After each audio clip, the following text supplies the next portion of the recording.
Hello, my name's Alexis. I'm a nurse in Ohio in the United States. Today we're going to learn how to use some adaptive devices to make bread. I'm going to teach you about this using a standardized form of communication called SBAR. SBAR stands for Situation, Background, Assessment, and Recommendation. It's just like a way that medical professionals relay information to each other, but I thought it would be a fun way to distribute information on how to, make food adaptively. Okay, so here's the situation.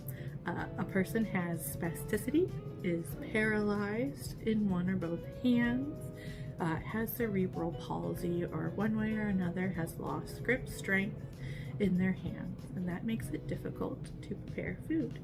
This person is making bread. Alright, so here is some background that's important about the situation. People are often born or develop conditions that can cause muscle weakness or even tightness in the upper extremities or the hands. Spasticity is a muscle disorder that causes stiffness or muscle spasms.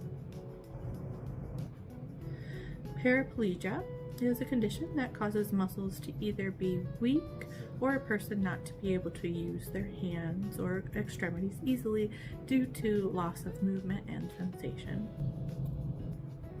Hand weakness is just a condition that causes reduced strength with the muscles in the hand. Many kinds of people experience these symptoms, such as those going through cancer treatment. Going through the regular aging process is also when you can experience these symptoms. If you've had arthritis, carpal tunnel, tendonitis, or if you have diabetes, they often experience numbness and tingling in their fingers or toes, and that's just a symptom of the disease. It's also known as neuropathy. Okay, so here's my assessment. These adaptive tools can help a person with paralysis, spasticity, hand-foot syndrome, aging, arthritis, tendonitis, muscle weakness, and neuropathy. This person has all the items that they need in order to make bread. They just need instruction. Well, here is my recommendation. I'm going to show you how to make bread right now using these adaptive tools. Alright, the equipment we're going to need starts with a big bowl, some measuring cups, measuring spoons, especially a teaspoon and a tablespoon, a fork or a whisk, dough scraper, optional, kitchen knife, and some nitrile gloves are also optional. Alright, the adaptive tools we're going to use today are going to include a silicone cupcake liner. If you don't have that, I do have a rubber jar opener displayed. A piece of a pool noodle will be helpful. A knotted rope dog toy, some Velcro based grip assist devices. I also have a grabbing device or another grip assist device. And I did find a silicone kneading bag, but if you guys don't have that, a 2-gallon plastic freezer bag will work too.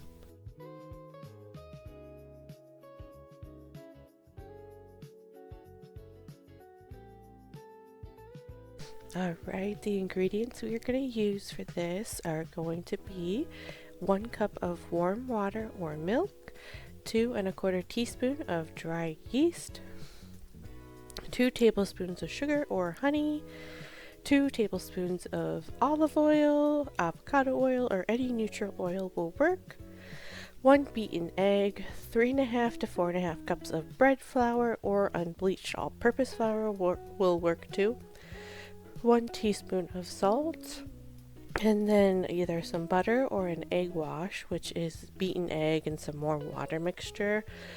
This is just optional for the top of the bread. First thing we're going to do is measure out our water or milk and warm it up to about bath water temperature. Don't get it too hot or it will kill your yeast.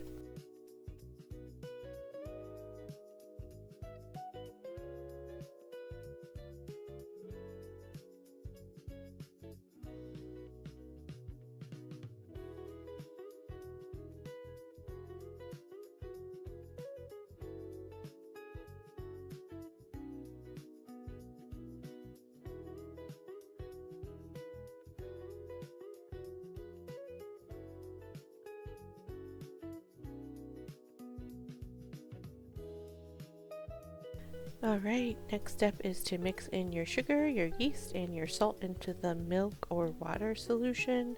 You can also put in your oil as well and let it sit for about 10 minutes until it's foamy. Here are a couple of examples again on how to use either that silicone cupcake liner or the rubber jar opener. And also a few little examples here and there of using the knotted rope dog toy in order to scoop Velcro based Grip Assist devices as well.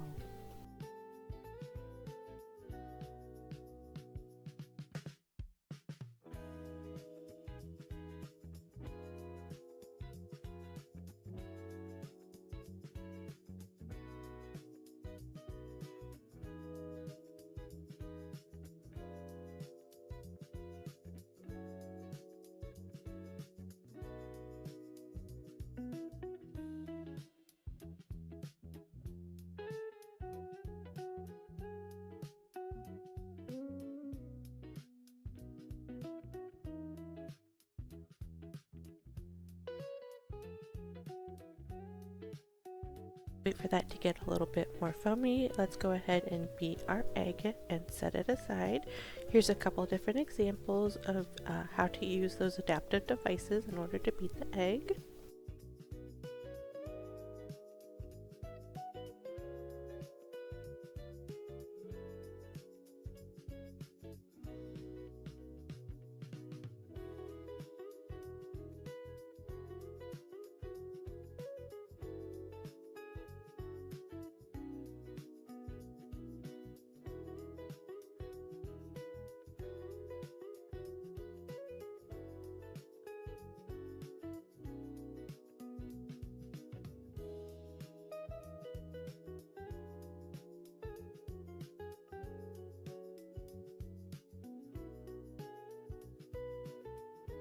Alright, next go ahead and add your flour into the silicone kneading bag or your 2-gallon plastic freezer bag.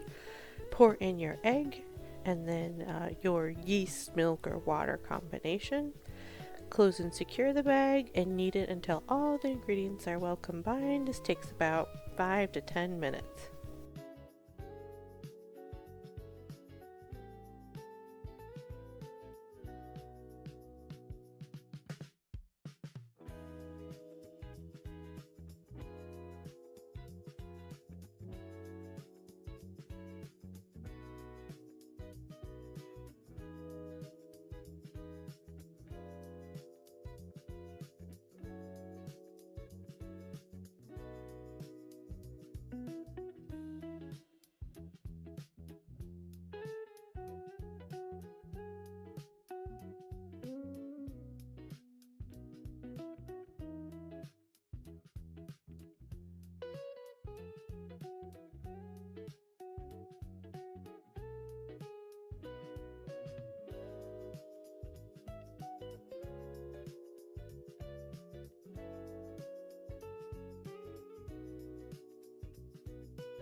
Alright, next step is to put our dough in our oiled bowl.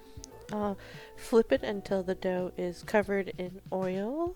Cover with a towel and let that dough rise for about an hour.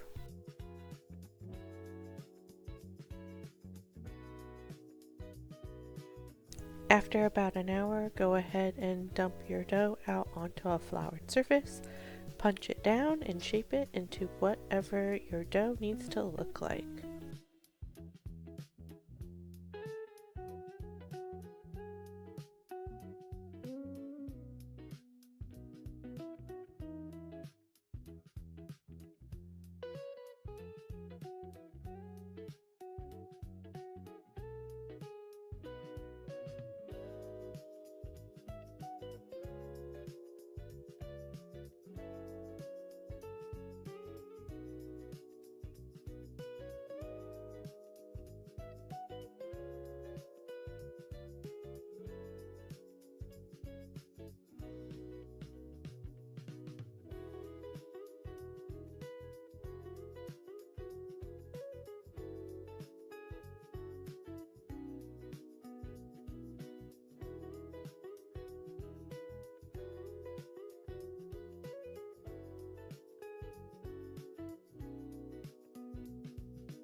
Alright, go ahead and put your dough in your container, cover it again and let it sit for 30 minutes to an hour. While we're letting that rise, go ahead and make your egg wash or melt your butter in order to brush it on the top of your dough. Here's a couple different examples of how to use some of those Velcro grip devices for those of us who have decreased dexterity in our hands.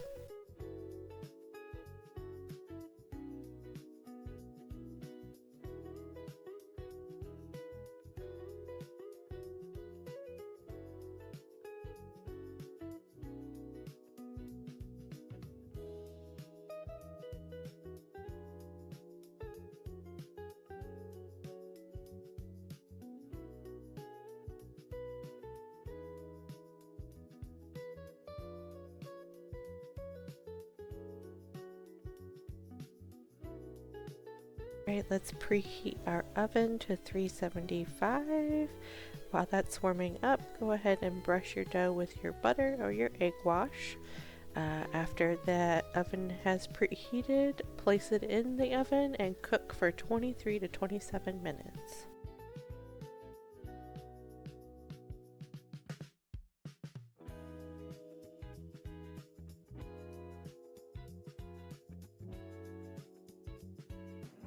Alright, before I show you how this turned out, let me give you my Linktree information. That's where you'll find links to all my other socials and where you can find links to adaptive devices or materials that I worked with. Just a reminder, this all is just me trying to be helpful. These are just things like I've witnessed as a nurse, that I've seen help some people, and some of these situations are things I've gone through myself with either me or a loved one, that I've had the joy of figuring out how this works for us.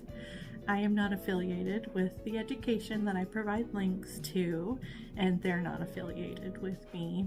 I just use it to either make this education or I found it inspirational. Nothing I post here is meant to diagnose medically or to medically treat people.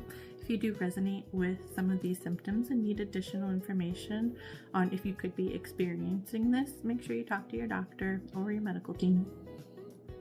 Any opinions I express are my own and not the opinions of an employer. I've tagged some creators in the description so that you can check them out as well. And it's a way for me to say thank you for your content. It was inspiring and very useful. Tag me in any videos you guys make using these instructions. I want to see you succeed. And I also want to selfishly say this keeps me motivated to keep making videos. Alright, here is just some final examples of how to use the pool noodle and some of those adaptive devices in order to cut and butter your bread.